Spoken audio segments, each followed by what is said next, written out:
గురుర్బ్రహ్మా గురుర్విష్ణుః గురుర్దేవో మహేశ్వరః గురుః సాక్షాత్ పరం బ్రహ్మ తస్మై శ్రీ గురవే నమః. గురుర్విద్యా గురుర్లక్ష్మీర్గురుర్దేవీ మహేశ్వరీ గురుః సాక్షాత్ పరాశక్తిః తస్యై శ్రీ గురవే నమః. ప్రకృతిః పంచభూతాని గ్రహాలోకాః స్వరాస్తథా దిశః కాలశ్చ సర్వేషాం సదా కుర్వంతు మంగళం. సభాయ నమః.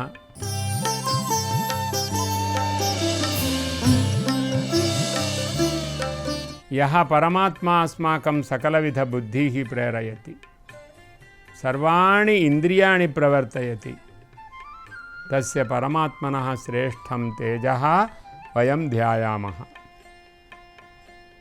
మన బుద్ధులన్నింటినీ కూడా ప్రేరణ చేసేవాడు భగవంతుడు అని ఎప్పుడూ విశ్వసిస్తాం మనం. జీవితంలో ఎప్పుడో ఒకసారి భగవంతుణ్ణి ఆశ్రయించడం కాకుండా అన్ని పనులలో అన్ని వ్యవహారాలలో భగవంతునితో సంబంధం లేకుండా ఉండదు. పశువు పక్షి కృమి కీటకం అయితే కేవలం బ్రతకడం కోసం, కేవలం నిద్ర కోసం, కేవలం ఎదుటివాళ్లను భయపెట్టడం కోసం, ఎదుటివాళ్ల వల్ల భయపడడం కోసం బ్రతకడం అనేది ఉంటుంది. కానీ మనము ముందు గమనించాలి, మనం పశువులము కాలేదు, మనుష్యులము. ఈ భేదమైతే అందరం అంగీకరించాలి కదా. కాబట్టే ఎప్పుడూ కూడా ఎదుటి వాళ్ళని భయపెట్టాలి భయపెట్టాలి భయపెట్టాలి అని చూడకూడదు. ఎప్పుడూ ఒకరికి భయపడాలి భయపడాలి అని చూడకూడదు. భయం అనేది పశు లక్షణం, రాక్షస లక్షణం, అజ్ఞాన లక్షణం. అభయం అనేది దేవతా లక్షణం. మనకెప్పుడు భయం అనేది ఉండదు. అభయం దైవాసుర సంపద్ విభాగం భగవద్గీతలో ఉంది కదా. అందులో అభయం అనేటువంటిది మొట్టమొదటి గుణం. నేను ఎవరికీ భయాన్ని కలగ చేయకుందునుగాక, నా వల్ల ఎవరు భయపడకుందురుగాక, నేను కూడా నశించే ఈ శరీరము శాశ్వతంగా ఉంటుంది అని ఈ శరీరం పోతే భయపడేవాడిని కాదు.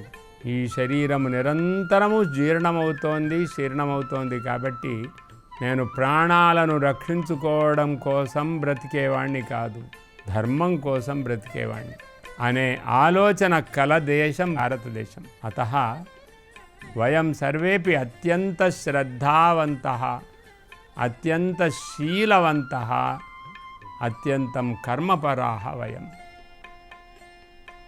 ధర్మ కర్మ నిరంతరం మనకు ఉంటుంది.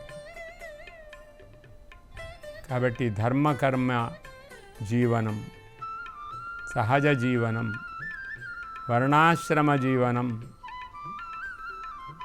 ఏ కాలానికైనా ఎప్పటికైనా ఈ వర్ణాశ్రమ జీవన విధానమే దారిద్ర్యాన్ని పోగొట్టేటువంటి ఉత్తమమైన మార్గం.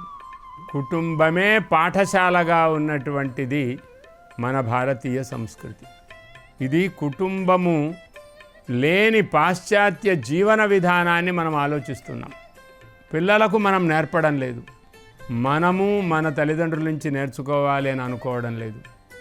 చదువు బయట ఉంటుంది అని ఆలోచిస్తాం, చదువు వ్యక్తి యొక్క గుణాలు అని ఆలోచించడం లేదు. చదువు వ్యక్తిగత క్రియలు అని ఆలోచించడం లేదు. వ్యక్తిగతంగా ఉండే కళలు చదువు అని ఆలోచించడం లేదు. వ్యక్తిగతంగా ఉండేటువంటి ఆనువంశికంగా వచ్చినటువంటి గుణాలు చదువు అని ఆలోచించడం లేదు. ఆనువంశికంగా ఉండే జీవన విధానము చదువు అని ఆలోచించడం లేదు. తల్లిదండ్రులు తాత ముత్తాతలు ఎలా బ్రతికారు అనే విషయాన్ని మర్చిపోతున్నాం. వాళ్ళంతా క్షుద్రమైన జీవనం చేశారు వాళ్ళు అని ఆలోచిస్తున్నాం. వాళ్ళ జీవనమంతా వ్యర్థమని ఆలోచిస్తున్నాం. మనము వైజ్ఞానికములైన కొన్ని ఉపకరణాలను పొంది ఈ వైజ్ఞానికములైన ఉపకరణాలు చాలా గొప్పవి అనేటువంటి భ్రమను పడి ఇవి అందరికీ వస్తున్నాయి కాబట్టి ఇంకా జీవితం అంటే ఇదే అని ఆలోచిస్తున్నాం. ఈ వైజ్ఞానిక ఉపకరణాలను ఆలోచించడంలో మనము సోమరులం అయిపోతున్నామనేటువంటి విషయాన్ని మరిచిపోతున్నాం. యుద్ధం వచ్చింది, అనిల భాండం లేదు. అనిల భాండం అంటే గ్యాస్ లేదు. మళ్ళీ కర్రలతో వంట చేసుకోవాలా, చాలా కష్టం. అలవాటు పడిపోయాం.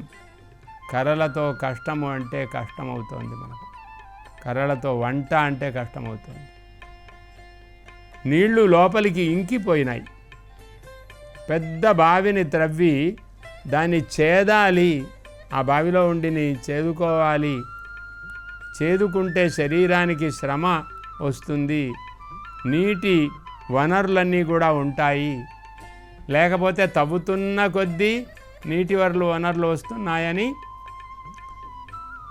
దొరికినటువంటి నీళ్ళనన్నింటినీ కూడా దుర్వ్యయము చేసేటువంటి, వృథాగా నీళ్లను ఎక్కువగా వాడడం అనేటువంటి ఒక దురభ్యాసానికి గురైపోయాం మనం. పర్యావరణ రక్షణ చేయాలి అనేటువంటి దృష్టితో మనమంతా కూడా పర్యావరణ పరిరక్షణ అనే పేరుతో చెట్లను మాత్రమే పెడుతున్నాము.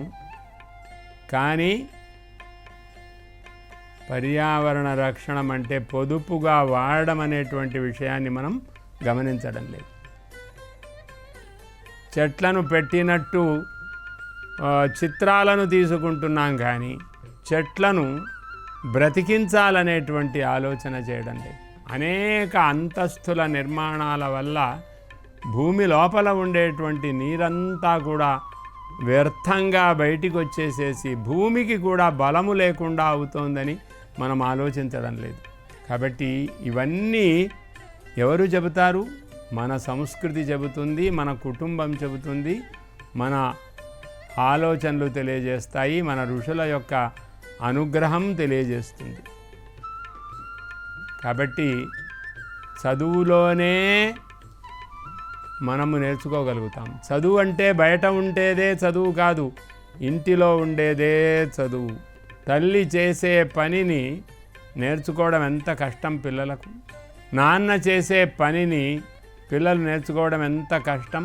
కానీ నాన్న నేర్చిన పనిని, నాన్న చేస్తూ బ్రతుకుతున్న పనిని మనము చేసుకుంటే మనము ఎక్కువ శ్రమపడనక్కర్లేకుండా తండ్రికి సహకరించవచ్చు, మనము కూడా ఉదర పోషణ చేసుకోవచ్చు. అల్ప అధ్యయనము మిషతో మనము ఊరికే సోమరితనాన్ని పెంచుకునే చదువులను మనం పెంచకూడదు. ఇప్పుడు ప్రతి చోట కూడా ఇంటిలో పనిని మానిపించి తల్లిదండ్రులంతా కూడా ఈ చదువు పనే చేస్తున్నారు. ఆ చదువులో విశిష్టత కనిపించడం లేదు, విజ్ఞానం కనిపించడం లేదు, సదాచారం కనిపించడం లేదు, సద్గుణాలు కనిపించడం లేదు, సత్క్రియలు కనిపించడం లేదు. చేసిందే చెయ్యు అని బుద్ధి కలిగిన పిల్లల్ని పాడు చేస్తున్నాం. ప్రతి వాళ్లకు బుద్ధి ఉంటుంది, బుద్ధి లేని పిల్లలు ఉండరు. ప్రతి వారికి కూడా ఒక పనిలో నైపుణ్యం ఉంటుంది. కొంతమంది కొన్ని పనులు చేయగలుగుతారు, కొంతమంది కొన్ని పనులు చేయలేరు. వాళ్లకు ఉండేటువంటి సృష్టి శక్తిని, సర్జన శక్తిని మనం తగ్గింపజేస్తున్నాం. సద్గుణాలను వృద్ధి చేసే పాఠశాలలు పెరగాలి తప్ప, సత్క్రియలను వృద్ధి చేసే పాఠశాలలు పెరగాలి తప్ప బ్రతుకు తెరువును నేర్పేటువంటి పాఠశాలలు ఉండకూడదు. వాళ్లకు ఆ బ్రతుకు తెరువు నేర్పేవలసింది తల్లిదండ్రులే. ఇప్పుడు తల్లిదండ్రుల యొక్క బాధ్యతనంతా కూడా తొలగింపజేసేసి అనవసరంగా పాఠశాలల వాళ్ళు బాధ్యతను పెంచుకుంటున్నారు. తర్వాత ఏం చెయ్యాలి వీళ్లకు? పూర్వం 10వ తరగతి చదవగానే వాళ్లకు ఉద్యోగాలు వచ్చేవి. తర్వాత ఇంటర్మీడియట్ అనబడేటువంటి అంతర్మాధ్యమిక తరగతులను పెంచారు. అప్పుడు వెంటనే ఉద్యోగాలు వచ్చేవి. తర్వాత ఇంకా ఎక్కువ మందిని పోషించలేము అనే ఆలోచన చేత వీళ్ళని తగ్గించడం కోసం మళ్ళీ డిగ్రీ అనబడే పేరు కలిగినటువంటి ఒక విద్యా విధానం పెరిగింది. అది పెరిగిన తర్వాత మళ్ళీ పిహెచ్డి అనే విధానం పెరిగింది. ఎంతమందికి ఉద్యోగం ఇస్తుంది ప్రభుత్వం? కాబట్టి భారతీయ జీవన విధానం కుటుంబ జీవన విధానం. కాబట్టి కుటుంబ జీవన విధానం అనేది మళ్ళీ మనము తెచ్చుకోవాలి. ఎవరు కూడా తల్లిదండ్రులు మా పిల్లలు గొప్పవారు కావాలి అని అనుకుంటే పాఠశాలల్ని పంపవద్దు. ఎందుకు పాఠశాలలకు పంపవద్దు అంటే మా ఇల్లే పాఠశాల కాబట్టి అని ధైర్యంతో చెప్పగలగాలి. మా అమ్మ నేర్పినది మాకు పాఠం, మా నాన్నగారు నేర్పినది పాఠం.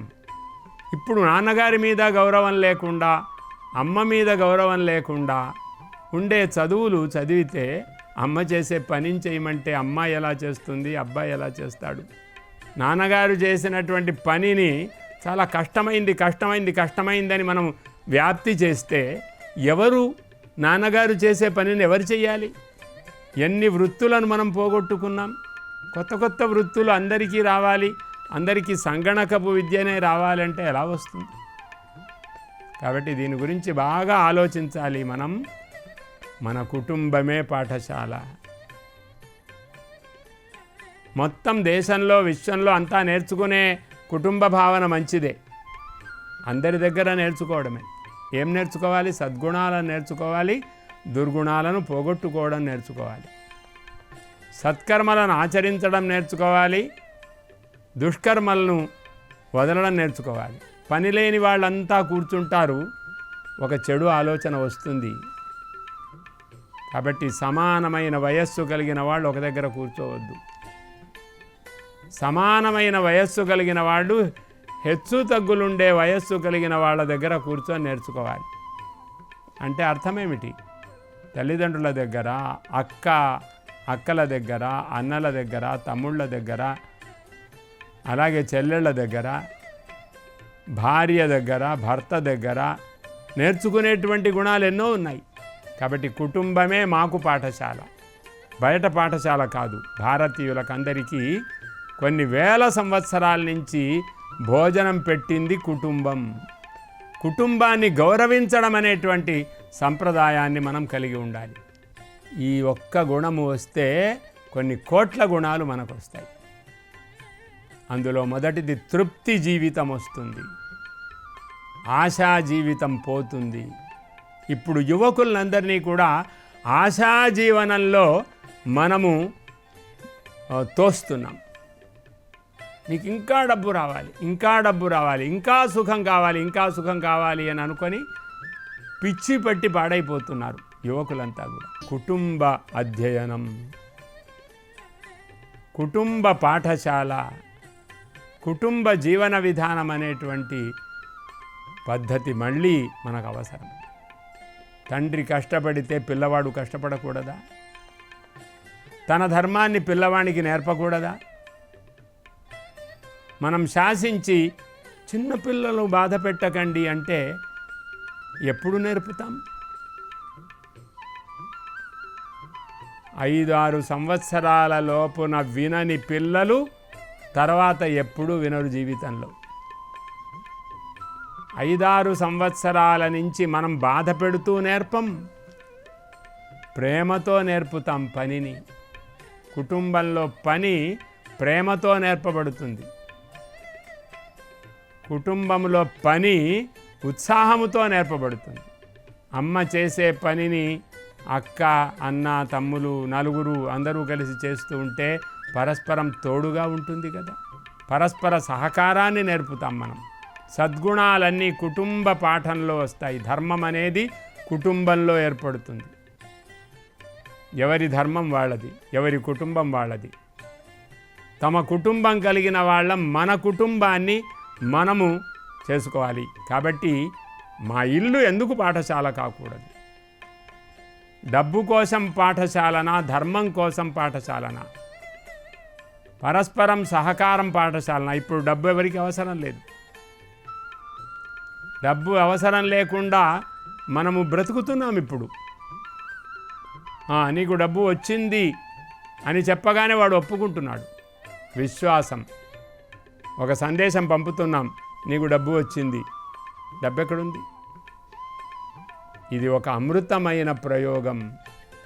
భారతీయ జీవన విధానంలో డబ్బు లేకుండా బ్రతకడం అనేది వచ్చేసింది. ఏ దేశంలో కూడా వచ్చింది. అనుకోవడమే, డబ్బు ఉంది అనుకోవడం.